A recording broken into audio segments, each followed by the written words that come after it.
کیا وہ میکڈونلڈز جو ہے وہ کوئی فائدہ پہنچا رہا ہے یا نہیں پہنچا رہا پاکستان کا میکڈونلڈز اس انٹرنیشنل میکڈونلڈز کو؟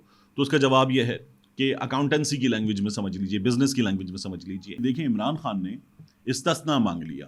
وہ جو آرٹیکل 248 ہے اس کے تحت استثناء مانگ لیا. یہ آرٹیکل آئین کا استثناء دیتا ہے صدر کو، گورنرز کو، وزرائے اعلیٰ کو، وزیر اعظم کو، وزراء کو، کہ وہ اپنے فرائض کی انجام دہی کے دوران جو کام کرتے ہیں. بات یہ کہ جس آدمی کے کیسز کا فیصلہ ہفتوں سے، مہینوں سے محفوظ ہو جائے، جس کا چلتا ہوا کیس، جس کا فیصلہ ہو جائے، چیف جسٹس فیصلہ دینے والے 2 ججز کو روک دیں، اس کے بعد فیصلہ اپلوڈ ہو جائے، وہ فیصلہ واپس وہاں سے ہٹا دیا جائے.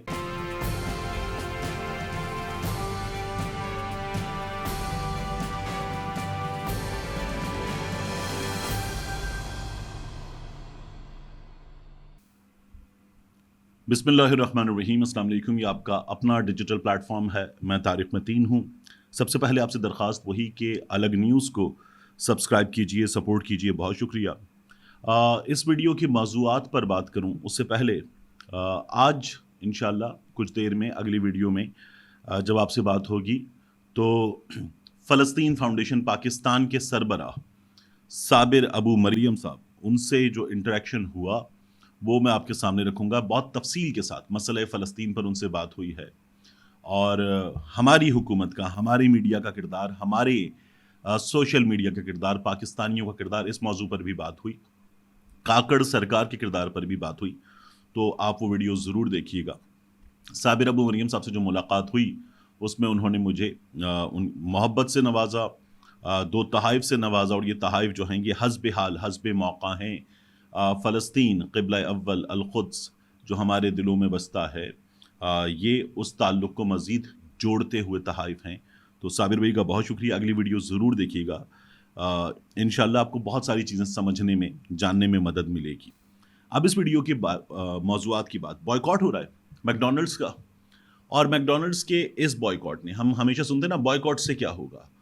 تو اگر آپ یہ جاننا چاہتے ہیں کہ بوائیکاٹ سے کیا ہوتا ہے تو اب آپ دیکھیے کہ بوائیکاٹ نے کتنا پریشان کیا ہے میکڈونلڈز کو. پاکستان میں بات ہو رہی ہے مسلسل کہ میکڈونلڈز کا بوائیکاٹ کیا جائے. ایسی اور بھی بہت سی پروڈکٹس ہیں جن کا بوائیکاٹ کیا جائے. مثال کے طور پر پیپسی کا، کوکا کولا کا، اور دیگر چیزوں کے بوائیکاٹ کی بات ہو رہی ہے. میکڈونلڈز کو اس بوائیکاٹ مہم نے کتنا پریشان کیا ہے، اس سے آپ کو اندازہ ہوتا ہے کہ بوائیکاٹ مہم کتنی مؤثر چیز ہے. لیکن اس چیز پر آؤں میں کہ میکڈونلڈز کتنا پریشان ہو، اس سے پہلے دیکھیے کہ یہ ڈیجیٹل دور کا کربلا ہے غزہ. ڈیجیٹل دور کا کربلا. کربلا جیسی صورتحال وہاں پر ہے. سب کچھ بند کر دیا گیا ہے. پانی ان کے پاس نہیں ہے، خوراک ان کے پاس نہیں ہے، جدید دور کے رائٹس میں انٹرنیٹ ان کے پاس نہیں ہے، بجلی ان کے پاس نہیں ہے، رہائش ان کے پاس نہیں ہے. تو جو ان کا حال ہے وہ حال آپ دیکھ رہے. اس حال میں مزید کیا ہوا ہے، یہ MSNBC نے جو ان کے مسلمان اینکرز ہیں، ایک خبر کے مطابق ان کو اس وقت آن ایئر جانے سے روک دیا ہے، اور یہ کہ یہ ان کے حق میں بات کر لیتے ہیں، یہ سوال بھی کر لیتے ہیں. مثال کے طور پر میں مہدی حسن کا نام لوں. مہدی حسن یہ کہتے ہیں کہ دونوں جانب کے بچے، خواہ وہ اسرائیلی بچے ہوں یا فلسطینی بچے ہوں، وہ پریشان دونوں جانب کے بچوں کے لیے ہیں کہ اس فضا میں سب سے زیادہ نقصان جو ہے وہ ان کا ہو رہا ہے. لیکن اتنے بڑے بڑے ناموں کو روک دیا گیا کہ وہ مسلمان ہیں. اس بنیاد پر اس طرح سے ڈیجیٹل دور کا کربلا غزہ کو بنا دیا گیا ہے. میکڈونلڈز کے ساتھ کیا ہوئی، اس پر بات کرنے سے پہلے میں آپ سے عرض کروں کہ عمران خان صاحب جو ہیں ان کی جانب سے یہ جو سائفر کا کیس ہے، اس کیس میں آئندہ سماعت جیل میں ہوگی یا نہیں، جو چیلنج کیا گیا تھا وزارت قانون کا جیل سماعت کا نوٹیفیکیشن، اس پر فیصلہ کل متوقع ہے. محفوظ فیصلہ جو ہے وہ کل سنایا جائے گا. مسٹر جسٹس عامر فاروق اسلام آباد ہائی کورٹ کے چیف جسٹس، وہ یہ فیصلہ سنائیں گے. دوسرا، ہمارے یہاں بعض لوگ کہہ رہے ہیں کہ دیکھیں عمران خان نے استثناء مانگ لیا. وہ جو آرٹیکل 248 ہے اس کے تحت استثناء مانگ لیا. یہ آرٹیکل آئین کا استثناء دیتا ہے صدر کو، گورنرز کو، وزرائے اعلیٰ کو، وزیر اعظم کو، وزراء کو، کہ وہ اپنے فرائض کی انجام دہی کے دوران جو کام کرتے ہیں وہ عدالتی کارروائی سے مستثنیٰ ہے. پارلیمان مستثنیٰ ہے. تو عمران خان دیکھیں انصاف کے لیے کیس نہیں لڑا، استثنا مانگ رہا ہے. تو بات یہ کہ جس آدمی کے کیسز کا فیصلہ ہفتوں سے مہینوں سے محفوظ ہو جائے، جس کا چلتا ہوا کیس جس کا فیصلہ ہو جائے، چیف جسٹس فیصلہ دینے والے 2 ججز کو روک دیں، اس کے بعد فیصلہ اپلوڈ ہو جائے، وہ فیصلہ واپس وہاں سے ہٹا دیا جائے اور پھر وہ کیس چل رہا ہو. ان حالات میں استثنا مانگ لینا ہی ٹھیک ہے، کیونکہ کیس جس طرح سے چلایا جا رہا ہے تمام ماہرین قانون کہتے ہیں کہ کیس بنتا نہیں ہے. لیکن اس کیس میں عمران خان صاحب کو میں آپ سے پہلے بھی عرض کر چکا، 5 سال پلس کی سزا سنانے کا پلان بنا لیا گیا ہے اور یہ سزا سنائی جا سکتی ہے. یہ اس وقت اس کیس میں ممکنہ طور پر ہونے جا رہا ہے. میک ڈونلڈز کے ساتھ کیا ہوا؟ میک ڈونلڈز کا پاکستان میں جب بوائیکاٹ کرنے کی بات ہوئی تو میک ڈونلڈز پریشان ہوا ہے اور اس نے ایک پیغام جاری کیا ہے. پیغام جاری کرتے ان کا کہنا ہے کہ پاکستان میں قائم میک ڈونلڈز ایک مقامی انٹرپرائز ہے جس کی مکمل ملکیت اور آپریشنز سیزا فوڈز پرائیویٹ لمیٹڈ کے زیر اختیار ہیں. اسرائیل میں واقع میک ڈونلڈز اور اس کے امور سے ہمارا کوئی تعلق نہیں، وہ مقامی سطح پر اسرائیلی انٹرپرائز کے زیر اختیار ہے.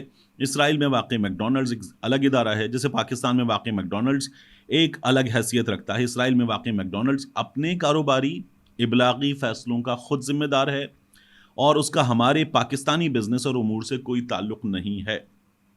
یہی کچھ ٹرکی میں ہوا. ٹرکی میں موجود جو میک ڈونلڈز ہے اس نے بھی اسی طرح کا ایک میسج جاری کر کے بتایا کہ ہمارا اسرائیل والے میک ڈونلڈ سے کوئی تعلق نہیں ہے.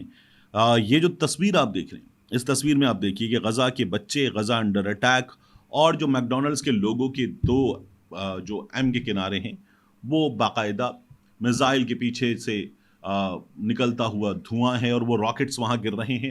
یہ نظر آ رہا ہے اس تصویر میں، یہ میسج کلیئر ہے. بوائیکاٹ کرنا چاہیے نہیں کرنا چاہیے؟ مجھ سے پوچھیے اگر آپ، تو میں یہ کہوں گا کہ میک ڈونلڈز پاکستان کا بوائیکاٹ، اس کے سلسلے میں پہلے ہی جان لیجئے کہ میک ڈونلڈز پاکستان جو ہے وہ ظاہر ہے کہ ایک پاکستانی کمپنی ہے. بوائیکاٹ کرنا چاہیے، میں پہلے آپ کو بتا دوں. اب میں کچھ باتیں کر لوں آپ سے کہ پاکستانی کمپنی ہے، یہاں پر پاکستان کے لوگوں کو روزگار ملا ہے، پاکستان کی معیشت میں ان کا ایک حصہ ہے. یہ پاکستان میں ایک عرصے سے موجود ہیں. کراچی گولڈن گیٹ جہاں میں بیٹھا ہوں یہاں سے کچھ ہارڈلی 1 کلومیٹر کے فاصلے پر یہاں پہلا میک ڈونلڈز پاکستان کا بنا تھا، نارتھ ناظم آباد بلاک اے میں. اب وہ وہاں پر نہیں ہے لیکن پورے پاکستان میں اب میک ڈونلڈز موجود ہیں. تو میک ڈونلڈز کا یہ کہنا ہے کہ میک ڈونلڈز پاکستان یہاں کا ہے، یہاں پھل رہا پھول رہا ہے اور یہی فائدہ ہے. تو اس کی مالی منفعت، اس کا جو مالی فائدہ وہ بھی پاکستانیوں کو پہنچ رہا ہے. اب بوائیکاٹ میں پھر بھی کیوں کہہ رہا ہوں کرنا چاہیے؟ اس لیے کہ اس بوائیکاٹ کے ذریعے یہ کھانا کن میں مقبول ہے؟ یہ کھانا آج کے جدید دور کے بچوں میں مقبول ہے. یہ کھانا جو ہے وہ انٹرنیٹ ایج کے بچوں میں مقبول ہے. تو ان بچوں کو بڑا کلیئر میسج ہم پیرنٹس کی جانب سے، ہم بڑوں کی جانب سے جانا چاہیے کہ یہ ہو کیا رہا ہے. اس سے ہم اویئرنیس بھی پھیلائیں گے. تو اس لیے یہ بوائیکاٹ میں آپ سے عرض کر رہا ہوں ہونا چاہیے. رہی بات یہ جو مالی فائدہ پاکستان کا ہے، ڈیفینیٹلی ہے، لیکن کیا اس سے میک ڈونلڈز انٹرنیشنل کو یا وہ میک ڈونلڈز جو باقاعدہ اسرائیل کے فوجیوں کے لیے فری کھانے کا اعلان کر رہا ہے، کیا وہ میک ڈونلڈز جو ہے وہ کوئی فائدہ پہنچا رہا ہے یا نہیں پہنچا رہا پاکستان کا میک ڈونلڈز اس انٹرنیشنل میک ڈونلڈز کو؟ تو اس کا جواب یہ ہے کہ اکاؤنٹنسی کی لینگویج میں سمجھ لیجئے، بزنس کی لینگویج میں سمجھ لیجئے، ایک گڈ ول ہوتی ہے، اسی طرح سے ایک رائلٹی ہوتی ہے. جب آپ انٹرنیشنل بزنس کو اپنے ملک میں لاتے ہیں تو اس نام کے استعمال کرنے کی، اس کی کچھ پروڈکٹس کے استعمال کرنے کی، ان کی ایکسپرٹیز کو لے کر آنے کی، ان تمام چیزوں کی ایک عدد کاسٹ ہوتی ہے. وہ کاسٹ میک ڈونلڈز پاکستان یا دنیا بھر میں کوئی بھی make Donald's international make Donald's کو ادا کرتا ہے. تو وہ کاسٹ تو ادا کی جا رہی ہے، وہ مالی فائدہ تو پہنچایا جا رہا ہے. تو بوائیکاٹ کیجئے، اس لیے کہ آپ بہت بڑی تعداد میں میسج اسپریڈ کرنے والوں میں شامل ہوں گے. پاکستان کے لوگوں کے روزگار کا معاملہ تو بوائیکاٹ کی اس مہم سے میں آپ سرچ کروں تمام لوگ بوائیکاٹ بھی نہیں کرتے. یہ باقاعدہ ہمارے ہاں نئی جنریشن میں ایک نشے کی حیثیت اختیار کر چکا ہے. وہ کھائیں گے تو میک ڈونلڈز کو ڈز کسی حد تک لگے گی، لیکن لگنی چاہیے. یہ ڈز کتنی شدید لگ سکتی ہے، ان کے یہ جو پیغامات دنیا بھر میں آ رہے ہیں اسی سے آپ کو اس بات کا صحیح اندازہ ہو جاتا ہے. ملتے ہیں انشاءاللہ آپ سے اگلی ویڈیو میں.